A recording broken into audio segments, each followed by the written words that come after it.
$18,000 right now to get one Bitcoin. Oh, okay. Okay.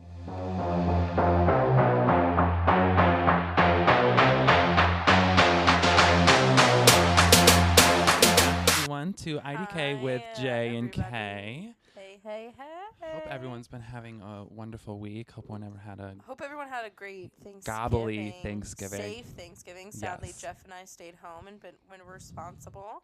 Didn't go see our families. But we went out to a little steakhouse and got ourselves a little Thanksgiving din. Not the best. Yeah, it wasn't fabulous. Don't recommend Ben and Jack's if you're in New York City. I will throw them under the bus right away. Okay. So don't go. Mm-hmm. Just don't recommend. Service was not fabulous. Anyway, I hope all of you had a gobbly Thanksgiving and ate all of your favorite foods.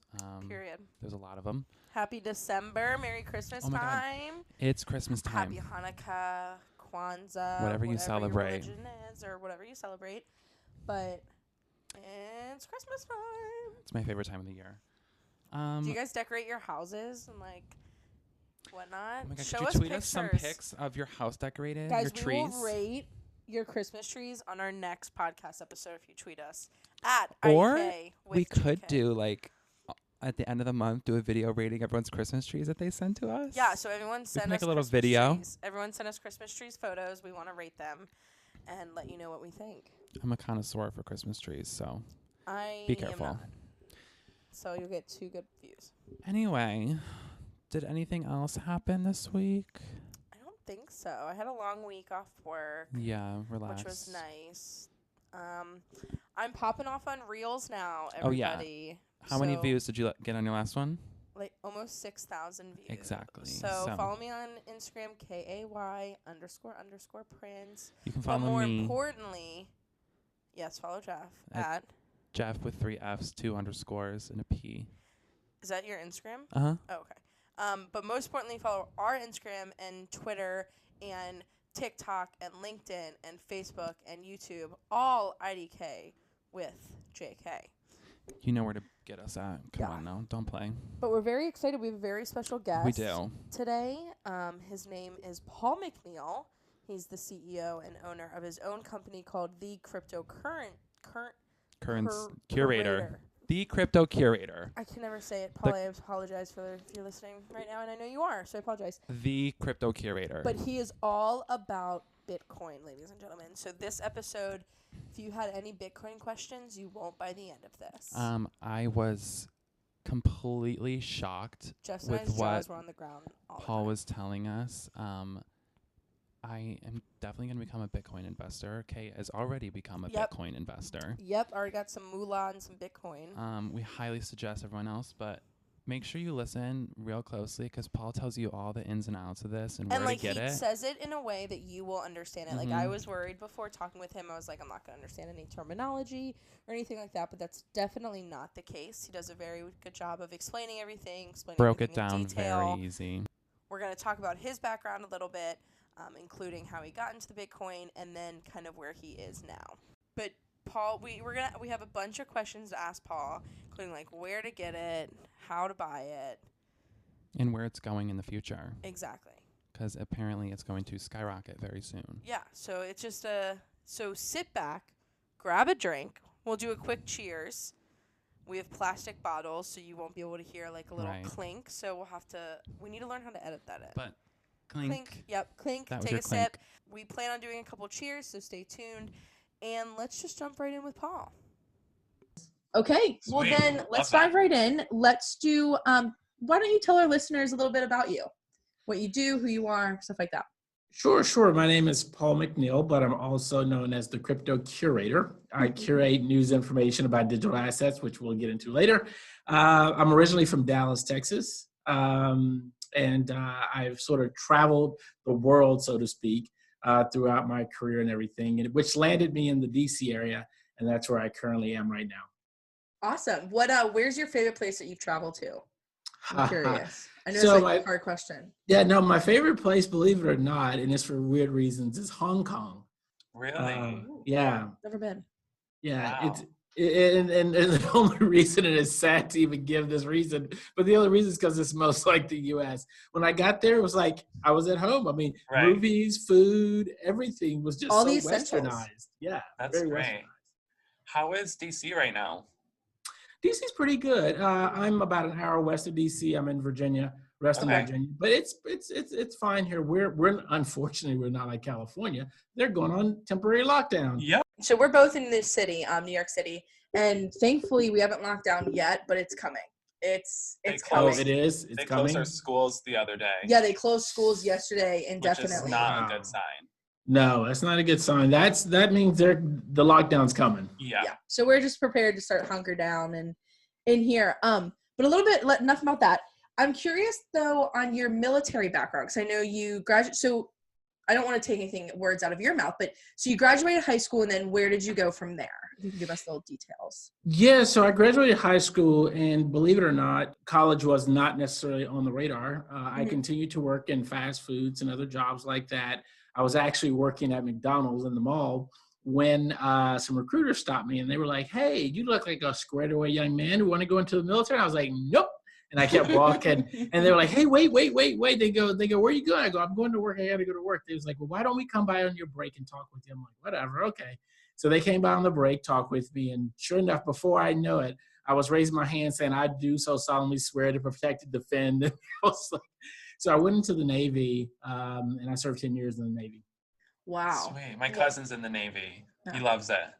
And then you my go. dad served in the Navy as well before, of course, he had me. But well, thank you Yes. for all that you've Yes, done. Thank you for your service. So you kind of just fell into that military role, right? Like, I did. I did 4 years in JROTC, which was hilarious because it was an Army ROTC, and I did 4 years in high school, and it was almost a certain that I was going to the military, but I didn't.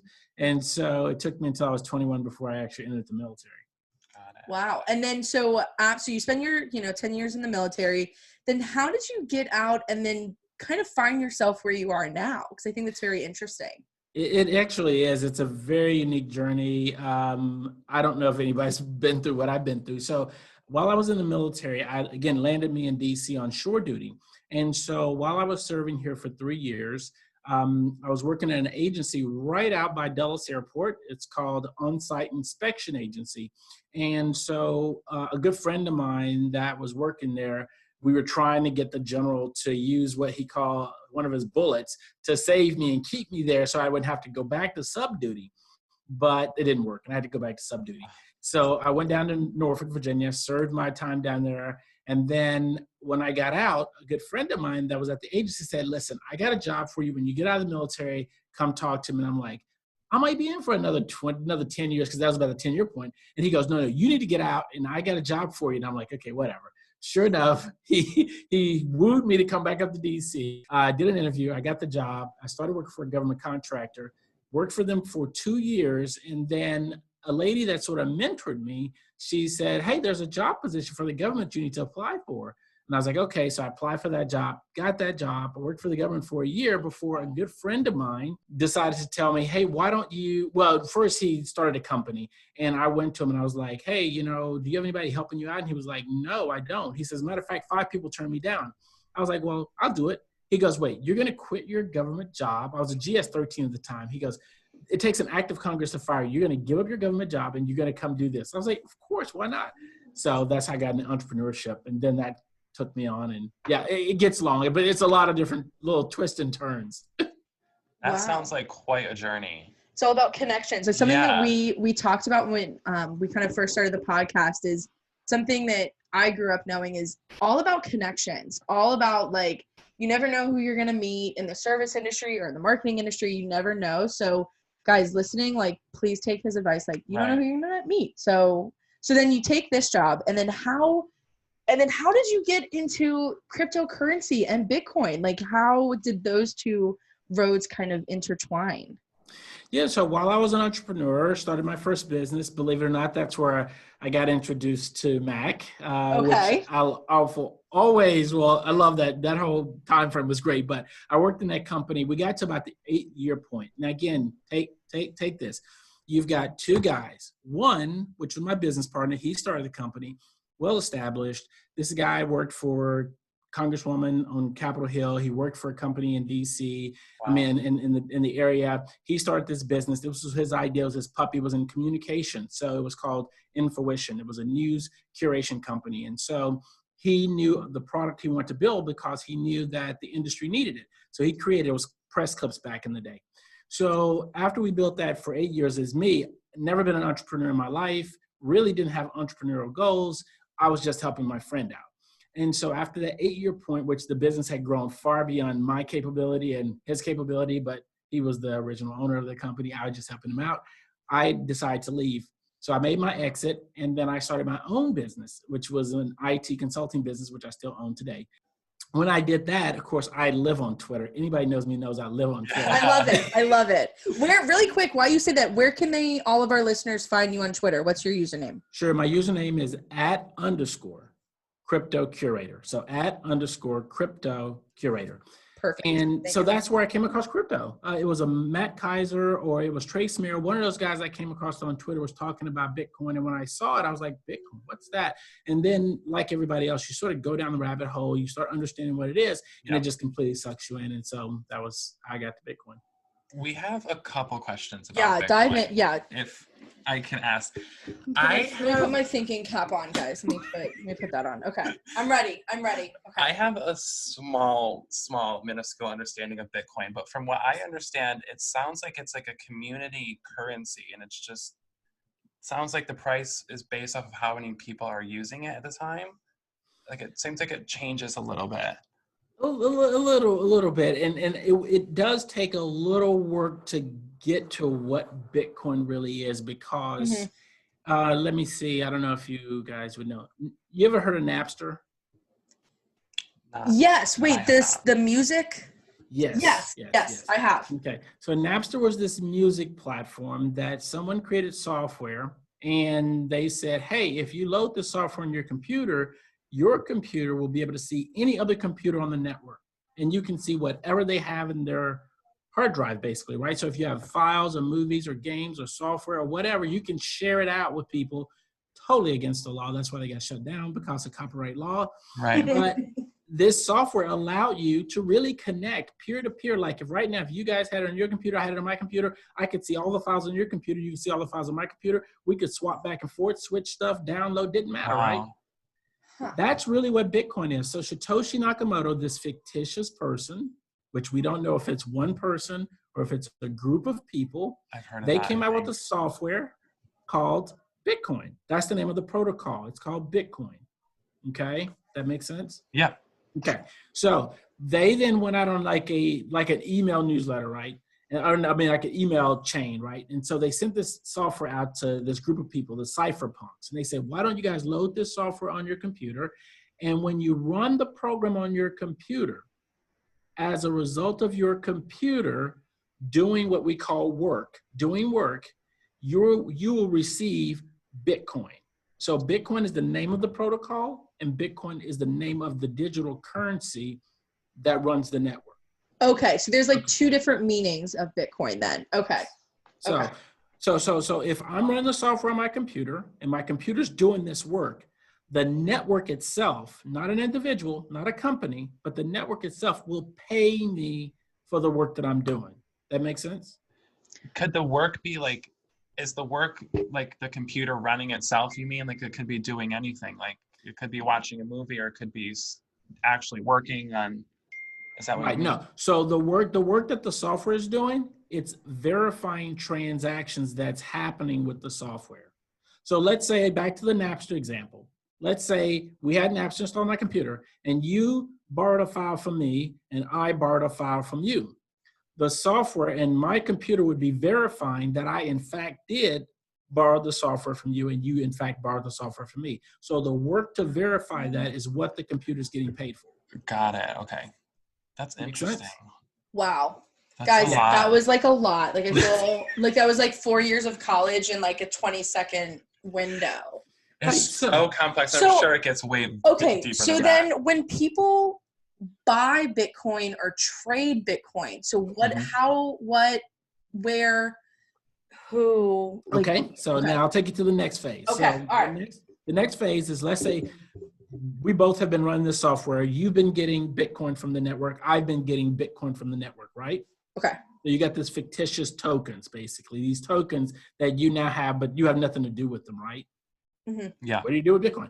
So this guy named Laszlo, he decided one day, he got the idea, he says, I wonder if I can get somebody to buy me some pizza and I can pay him with Bitcoin. So he did. He went on the internet. He said, hey, can someone order me Domino's pizza and have them delivered to my place and I'll pay you with Bitcoin? And whoever it was said, sure, we'll do it, which they didn't know what Bitcoin was and what the value of it. They didn't know what the value. So Laszlo said, listen, to make it sound good, I'll give you 10,000 Bitcoin if you will order me 2 pizzas. So they ordered him 2 pizzas, had them delivered, and he gave them 10,000 Bitcoin. Okay. That was the first time Bitcoin actually had tangible value for them doing that for him. Right. Okay. Okay. Okay, keep going. Yeah. So now that has happened, they started saying we need a way now for people to buy Bitcoin and to exchange Bitcoin from each other. There was no such thing as an exchange. It was just peer-to-peer. And that's what it was created for. Peer-to-peer electronic currency is what the white paper said. This guy decided, his name Jed McCaleb, he created a platform called Mt. Gox. And Mt. Gox stood for Magic the Gathering Exchange, right? Because magic cards that people's got. So, but then what happened was that, as like all things happen, the bad people got involved, right? The drug dealers and stuff like this. And they started using Bitcoin because it was supposed to be anonymous to buy drugs, to make hits on people, and all this other crazy stuff. Gamble. Yes. And really quick, he did put air quotes over anonymous, just so everyone knows. Okay, yes, exactly. Air quotes. Because Bitcoin really isn't anonymous. Bitcoin is pseudonymous, which means as long as you don't put your physical name to an address, to a wallet, no one will ever know who owns that Bitcoin. It's out there. We know it exists. We can trace it and track it. Yeah. We have no idea. But the moment you put an identification to it, they can track all the way back and find out everything you've done. Wow. Yeah. So you mean by putting it into like US dollars? No, by attaching your name, by saying, my name is Paul. And if I put the Bitcoin. And I have the Bitcoin, that Bitcoin has a trail that you can go back through the blockchain and tell everywhere that Bitcoin has been. Okay, and now thank you for saying that. Now, what's blockchain? Yes. Okay. So what blockchain is again, go back to what I said at the beginning. Bitcoin is the protocol name. And with every protocol like Bitcoin, you have a chain of blocks. Now, if you read the white paper, that's what it says. It never uses the word blockchain. It says chain of blocks, because the concept, and this is where the magic potion of this whole thing is. Imagine you create a data packet with a bunch of stuff in it, transactions, and it's considered a block. And that has a certain value to it, of a certain number to it. Let's just call it 1. Okay. The next time you make the next block, which would be 2, when you created 2, you took a piece of 1 to make 2, and think about it like a jigsaw puzzle. Has a little hole, to match it up. It has that little thing. You lock it in there. So a part of this one has a part of this one on it. So it's connected together to make a chain, right? Okay. And then here's the big magic. Go all the way down to number 10. In order to make a change in block number 2, or to make a change in block number 10, you have to go all the way back to block number 1 to make that change.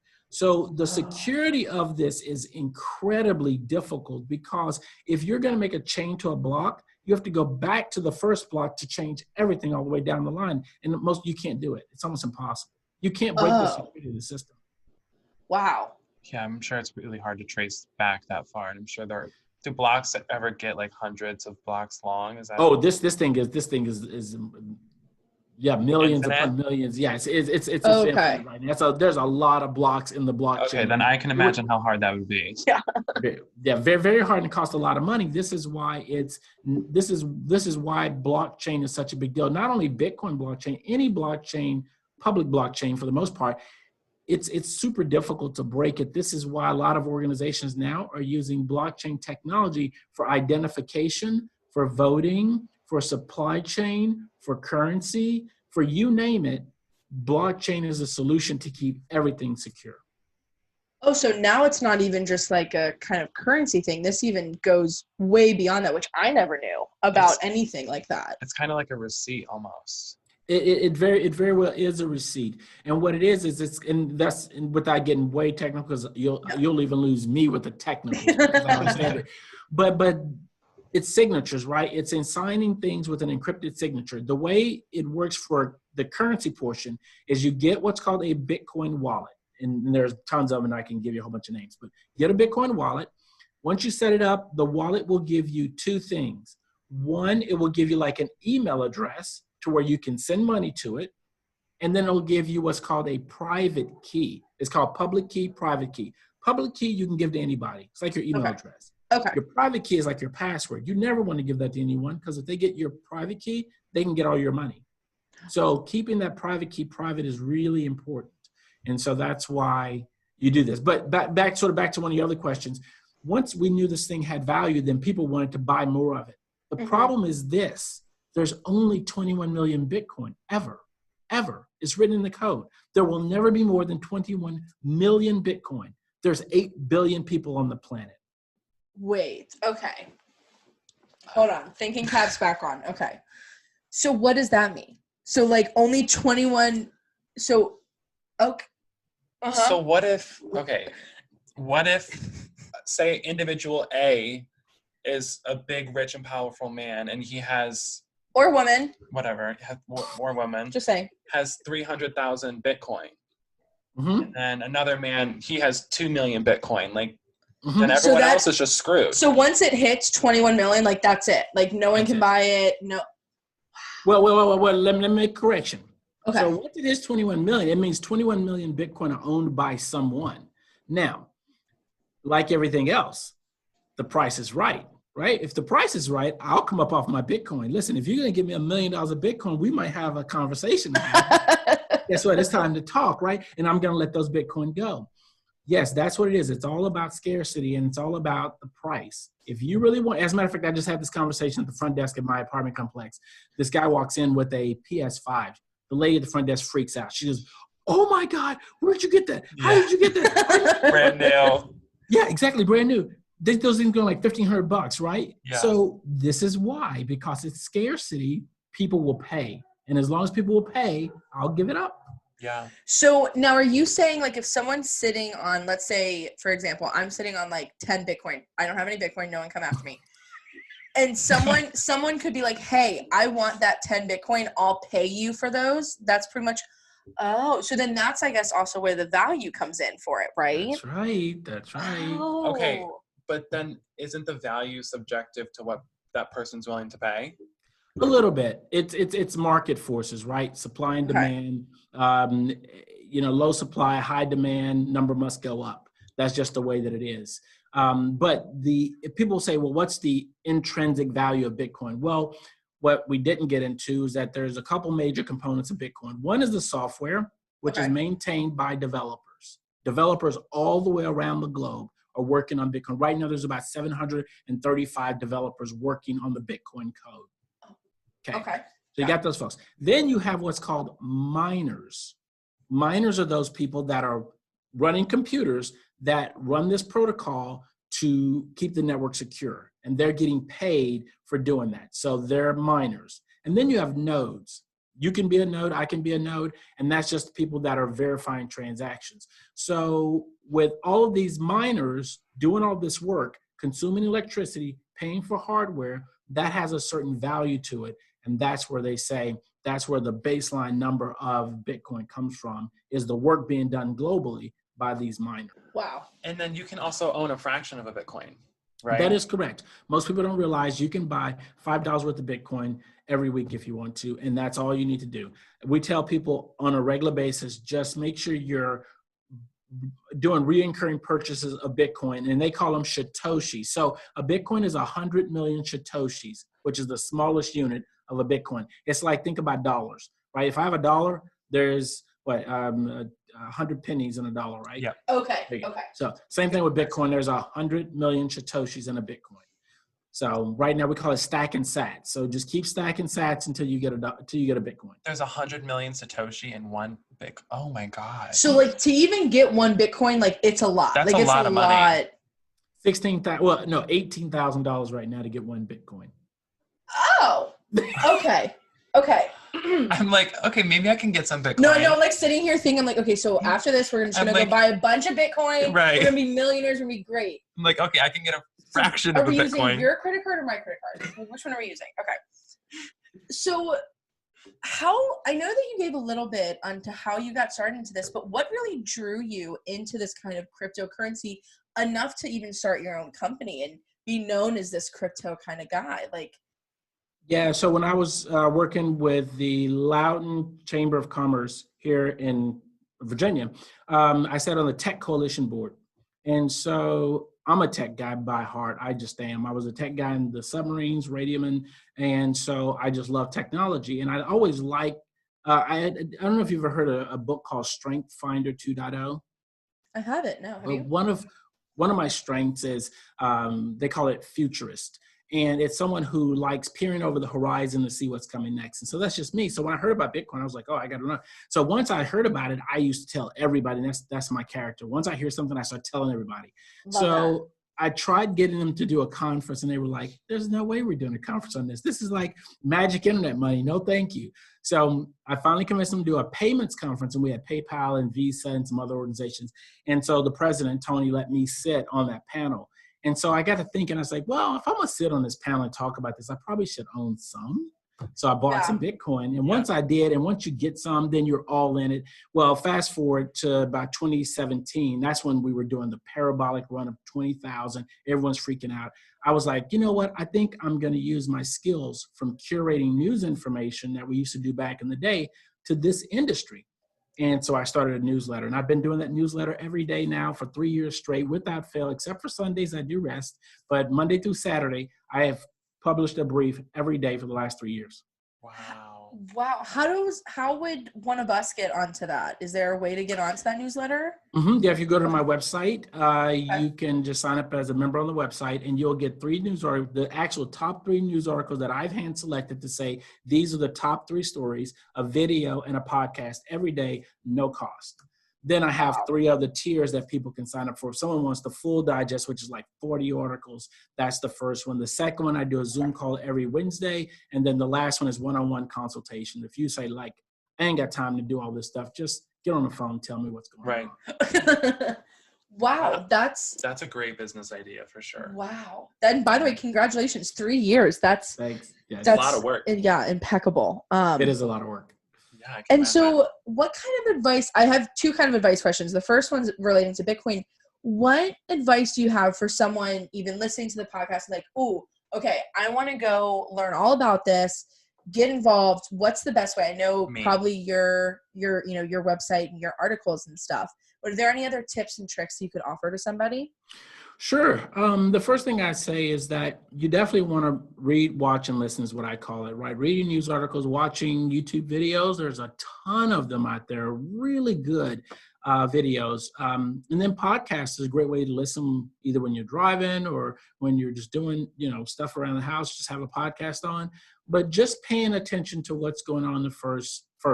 But if someone wants to really get into it, there are books. There's documentaries that I would always encourage people to watch. They're out there on Netflix and Prime and YouTube.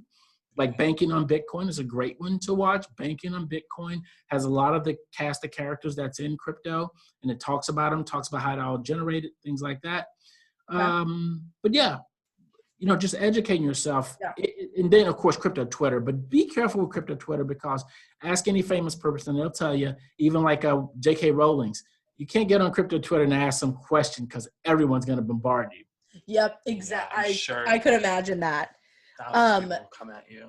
I was just like wondering, where do you get Bitcoin? Like, where do you go to buy it? So there's many places to buy it. Be very, very careful when you're buying Bitcoin. Some of the most reputable places would be like Coinbase, which is the most easy, simple way to get Bitcoin. Believe it or not, even simpler than Coinbase, if you ask me, is Cash App.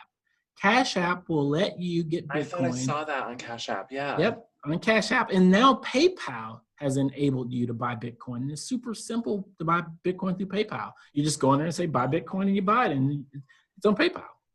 Wow. And you can, and again, I apologize if you've already kind of hammered this down. Uh-huh. You can like put $5 or like $500 towards this, right? Like to buy parts of that. You don't have to put like a certain amount down or anything. Just kind Exactly. of. Okay. And for folks that's in your generation, listen, this is what I would tell people. It's a new form of savings. Putting money in a bank in a savings account, to me, is a dumb idea in today's time. Why? Because we're in what they call a zero interest rate policy, ZIRP, or a NIRP, a negative interest rate policy world. So if you're not going to I'm dealing with it right now in my savings account. You think I'm kidding you, and I'm dead serious. And I probably shouldn't say this because it's probably against all things I shouldn't do. First, I can't give financial advice because I'm not a financial advisor. However, if I was your age and your position, I had money in a savings account, I would immediately put that money into a stable coin and put that on like a BlockFi, a Celsius, a Voyager, an Abra, any of these, and they're going to pay you 10% on that money. Okay, hold on. So let's back that up for a second. So, what was any of that coming out of the mouth, like after, like any of the names? Let's go over those again. Yes. Okay. So the names are BlockFi, Celsius, and I'm going to give you guys a list of all this stuff. BlockFi, Celsius, Voyager, or Abra. These are some of the platforms that will pay you interest on your digital asset if you would give it to them, right? So you're going to buy the digital asset, and you can buy it on their platform. And once you do, they will start paying you interest to the tune of anywhere from 4 to 10% on that asset. So in your bank account, you're making 0, but here you're making immediate 4 to 10. Okay, so that's what I'm doing after this podcast. Okay. What are you doing? I have another question. Mm-hmm. I probably shouldn't be, but I'm trying to compare this to the stock market, and I know they're very different. Does Bitcoin fluctuate as much as the stock market does, or do they not even operate? I know they don't operate the same way, but they fluctuate. It fluctuates even more. Okay, think about it. So 12 years ago, Bitcoin came into existence. It was $0 for a Bitcoin. Right. Today, it's 18,000. There's no place on earth you're going to get a return like that. You're talking the millions of percent gain. Yeah, that's right. Very crazy. So it's the same thing. Earlier this year, Bitcoin was trading about $4,000. And now, just this year, it's at 18. So you still won't get that type of return anywhere. So and again, just to blow your minds, and I'll put this big statement out there and we can backtrack and talk about it later. Buy Bitcoin. Citibank, reputable firm, right? Citibank. They put out a paper that said Bitcoin could possibly trade at $300,000 by the end of next year. Guys, you guys can't see our faces, but Jeff and I both are like jaw on the ground.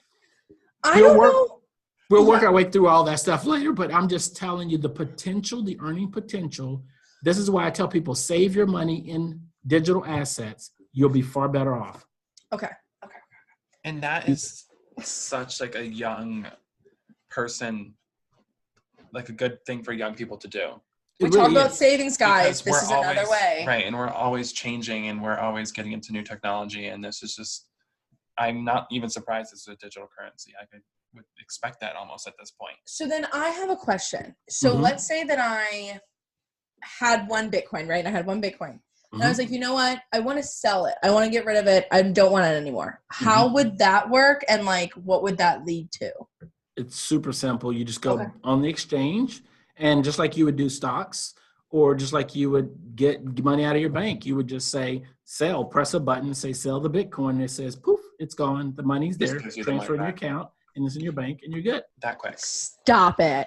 Or even quicker. So you could turn to Jeff, right? Jeff. Yes. Yes. So you could turn to Jeff and say, hey, Jeff, I want to sell this Bitcoin. Jeff goes, sure, I'll buy it. And he gives you the money and you send it to him. Simple. No bank involved, no exchange involved, nothing involved. QR code. Just scan the phones and you're done. Walk away. Point blank period. You can do that to someone on the street. Exactly. You can do it with someone. This is why they did not like, there's a website called Local Bitcoin. You can go there and there's people all the way around you that just want to sell Bitcoin. You can just meet up with them and sell them. But be very careful with that because that's Wait, that's a little scary. It's like a Bitcoin Craigslist. That's what that sounds like. Like they want. that's exactly what it is. Oh my gosh. Scary Bitcoin Craigslist. Guys, no one do it, but if you happen to do it and had a good story, please tweet me at. Please Share tweet it. that. Share it with us. Okay, so then going back to this whole like how Citibank sees Bitcoin kind of blowing up to this thing, why do you think it will blow up / how will it blow up? Will people just learn more? Like how? That's a good question. Yeah. So remember what we said before, 21 million fixed supply plus high demand or massive demand, a lot of people wanting to buy this, number go up, right? That's just the way that it is. Fixed supply, high demand, number goes up. So you might say, okay, I get the fixed supply. We know that's a fact. But what's to say there's massive demand? Well, let's take a look. MicroStrategy, $1 billion company, publicly traded right here in Tyson's Corner. They just put their treasury reserves into Bitcoin. He bought $425 million worth of Bitcoin for the company, and then he turned around and he bought $246 million in his own personal money worth of Bitcoin. So that's a lot of money. Mm-hmm. Then you have this third richest man in the world in Mexico, third richest man in the world, Mexico, I think. He's third richest man in the world, second richest man, something like that. He decided to put 10% of his liquid net worth, not his full net worth, but liquid net worth into Bitcoin, which is still a ridiculous amount of money. We're starting to see billionaires, corporations, hedge funds, high net worth individuals, family offices, endowments, pensions. They all are putting money into Bitcoin. That means they're all buying Bitcoin. 21 million, massive demand, number goes up. Wow. So Bitcoin's only going to get bigger and bigger. Okay, so that's what I'm learning. So from we this. need to get into it now. Yeah. So if you're listening, I'm going after this. I'm going to Cash App and I'm setting up Bitcoin and I'm buying some Bitcoin. It's happening. And here's what I would tell you. Okay. I encourage both of you to at least go buy $10 worth of Bitcoin and then stop. That's going to let you see how it works. It's going to let you get a feel for it. You're going to watch it because there's a potential we could be headed toward another downturn because we've done this huge run up. There is a potential we could have a pullback. So buy 10 right now, check it out, watch what that 10 does for about a week and be like, okay, I get it. Maybe put $100 in. Okay, I get it. Put $1,000 in. Okay, I get it. And the more you get it, the more it's going to help you. And the more you're going to learn too. And also we each put $100 in for a certain amount of Bitcoin. Yep. And we don't ever change that, but the Bitcoin value is still appreciating or depreciating. Mm-hmm. That $100 can change the size of how much that Bitcoin could be worth, right? Correct. Okay. Oh. Because with $100, let's just say you buy with $100, you buy, let's just say 1,000 Satoshis, right? So that 1,000 Satoshis has a value right now. If Bitcoin number goes up, the value of those Satoshis are going to go up. So your account number is going to go up. Now, what you can do is you can take and sell if you wanted to at that point. If the number dropped, you can then take that same amount, buy more Bitcoin, right? Or let's just say it doesn't drop. Let's just say you keep buying Bitcoin as the number goes up. You're still acquiring more Bitcoin as the time goes, but the number's going up, which is fine. So either way you look at it, your money is going to, it's not a guarantee it's going to increase because Bitcoin could crash from 18 to $3,000. And all of a sudden you're like, okay, I had, $100, now I got $25. Okay. Yeah. But over time, I'm still of the mindset that this thing is going to continue to go. And I'm not the only one. There are some really more brilliant minds than I am that are saying number goes up big time. I'm just in shock. Yeah. I'm I've learned so much. Body experience. My perception of Bitcoin before this is very different. Well, so and I'll be honest with you is I thought Bitcoin was sketchy and it wasn't real or it was illegal in some sort of way because I feel that's what when people say oh, it's an anonymous digital currency, they're ah ha ha for the drug dealers. But you've kind of opened I think both of our eyes and hopefully everyone listening it really isn't that at all. Especially the fact that all these businesses and hedge funds and corporations are starting to get into it just proves that clearly they've done their research. Yeah. More than I would because they have more to lose. No. But they feel good about it, then I feel like I feel good about it. Yeah. Yeah. About Are you familiar with Chamath Palihapitiya? I can't pronounce his last name. I'm not going to try it. Anyway, he part owner of the Golden State Warriors, very wealthy man, billionaire guy, right? Mhm. In 2013, he bought 1 million Bitcoin, and he called it schmuck insurance. And he says he'll never sell it ever. He says it's just schmuck insurance at 1 million Bitcoin. That's schmuck insurance. I'm like, I wish I had schmuck insurance. That's 1 million Bitcoin. 1 million Bitcoin at $18,000 each right now. Oh, Guys, I'm not trying to just like have this awkward silence. My jaw's on the floor. I don't really know what to say. I cannot imagine having That's the willpower to do that. And now kind of doing a little sidestep just because Nuts. I'm curious. How do you how do you like running your own company? Do you love it? Do you hate it? Do you what advice do you have for someone thinking about that, a little bit on that side? And Sure. then Bitcoin again. Yeah, I love running my own company. I think most people are afraid to run their own companies because they think it's so difficult, but it's not. It's to me, it's just a matter of you knowing the skill set you have, knowing that you can do it. And then I had a guy tell me once, he said, Paul, he says, listen, 2 things in life, if you can do these, you'll always be fine with money and everything. Find a way to create value and make a difference. So if you can create the value, that means someone's going to exchange dollars for what you created. So rather I take out your trash, clean your house, I operate on your heart, I get you out of jail, whatever. If I create that value, you will in turn give me money for it. Now, if I make a difference, you might give me even more money for it, right? Because I'm doing something that's far outside of just doing the normal day-to-day, right? Give me a second. No worries.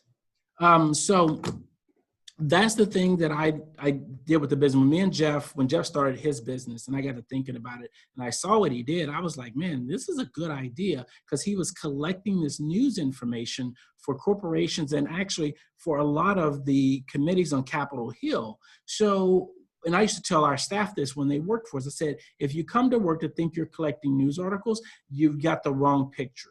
What you're doing is you're providing information to the government leaders that they can make decisions with, or you're providing information to corporation CEOs that need that information to make a decision for their business. So if you understand what value you create, then you understand how much you can charge for it, and you can also understand if there's a market for it. So I enjoy it. I think it's a lot of fun. For your personal gain. Wow. Wow. That's great advice, Paul. Thank you. This has all been very eye-opening. Do you have any more questions? We don't want to keep you too long. I don't have any more questions. I'm just like ready to dive into Bitcoin, to be honest with you. I'm going to have to let you know how this goes. I'm going to have to do some more research as well. We have some wine, so this might be a little dangerous. We don't know what's going to happen. We'll do really quick. I know that it's virtual, but we'll do a little cheers, just everyone involved. Thank you so much. Paul. Yeah. Yes. And one thing. Yes. Yes, please. So on the business side of things, and I have to do this because I think it's critical, specifically for your audience that's listening. Yeah. If you're someone who aspires to be an entrepreneur or a business owner, or you want to create value, you really should check out NextGen, nextgenhq.com. Justin and Dylan, let me tell you, there's not 2 other human beings on this earth that, I'm telling you, you guys are in New York. You should go find them and meet them. But I promise when you do, you'll probably scream. They are both amazing guys. They really care for people more than I've seen, especially of their age. I mean, when I met them, they were like 18, 19, freaked me out because they had this conference and like 200 people. And I'm like, this is crazy. They're doing better than I'm doing. And they've been that way consistently. And I told them I'd go to every conference they ever had. And I have 6 years running. I've been to their conference. And I can't wait for next year. Hopefully we're in person again. Fingers crossed. Fingers crossed. By the way, if that's in person, even if it's virtual, you can count Jeff and I in. We will be there. Meet up. Let's do a meet up. Yeah, we'll be there. We'll learn. And what is that? That's NextGen. What is that again? Nextgenhq.com. Nextgenhq.com. Their Facebook group has like 3,000 people in it. I promise you, if you guys went in there and you were like, we're just trying to get started, we're not sure. Again, you're going to have 8,000 people responding to you saying, we'll help you out. We'll help you out. We'll help you out. That's amazing. Guys, please go check these guys out. Follow them on Twitter. I follow both of them on Twitter. They're very fun. Yeah. And yeah, go check them out. That's amazing. Do you have any other last Bitcoin remarks, company remarks, anything? No. Well, Paul, this was great. Thank you so much for agreeing to come here because this was awesome. Opened my eyes far and wide. Yeah, and I hope it opened everyone listening. So, but this was great again. Thank you. Yeah. No, I love you guys' show. I've listened to several episodes of it. So much fun because you're touching on things that is so important for people. I'm telling you, this podcast can really help a lot of young people out because I think a lot of times, look, there's not a book anybody gives you, even if you got great moms and dads, right? They don't tell you how to live after you leave the house, right? So what you guys are doing is very valuable to people and it helps people out. So kudos to you guys. Well, thank you. That means awesome. That means thank amazing. You so much for saying that. Yeah, Seriously. that's amazing. Well, once again, thank you. And once again, for all listeners, follow Paul on Twitter. Your _ crypto. Crypto Curator. Curator. Perfect. All right. Well, then we will let you go. Enjoy your evening, and we'll talk soon. All right. Holy cow. Guys, I'm buying some more Bitcoin. Like a lot soon. Like, yeah. He said it's supposed to go to $300,000 by the end of next year. Yeah. Okay. Like, That's I feel like I don't insane. know what else to really how to like end this episode because I'm just in shock. Shocked. Like I thought I don't know. I'm kind of speechless. Guys, make sure you go follow him on everything. Please. His Twitter, and he's so active and interactive with his followers, and he's always tweeting out like these great podcasts, great articles, any of that. So go over there, show him some love from our podcast. Make sure you also go subscribe to his website so that you can get the things that he sends every day. He sends articles and podcasts and more information that you would need. Yep, and then also we will link his website in our podcast description, and we'll put it in our bios for all social when we for posting. So go look at our newest post on Instagram and Twitter. The link will be there.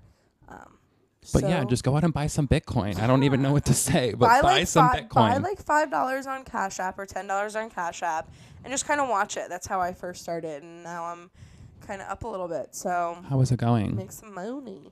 It's good. Up like $5. Okay. So you bought it that like a week ago. Yeah, $5. So period. Okay. Yeah. So I encourage everyone, and we will see everyone next week. Yes. But I'm going to put out a quick warning. We are going to be taking the last 2 weeks off of the year, we won't post on Christmas Eve, and then I think it's New Year's Eve. So we won't be posting on those two. So we'll see you next Thursday. The Thursday after that, and then 3 Thursdays after that. And then we'll see you in 2021. Whoop, whoop, whoop, Bye, everyone. See you next Bye, week. everybody.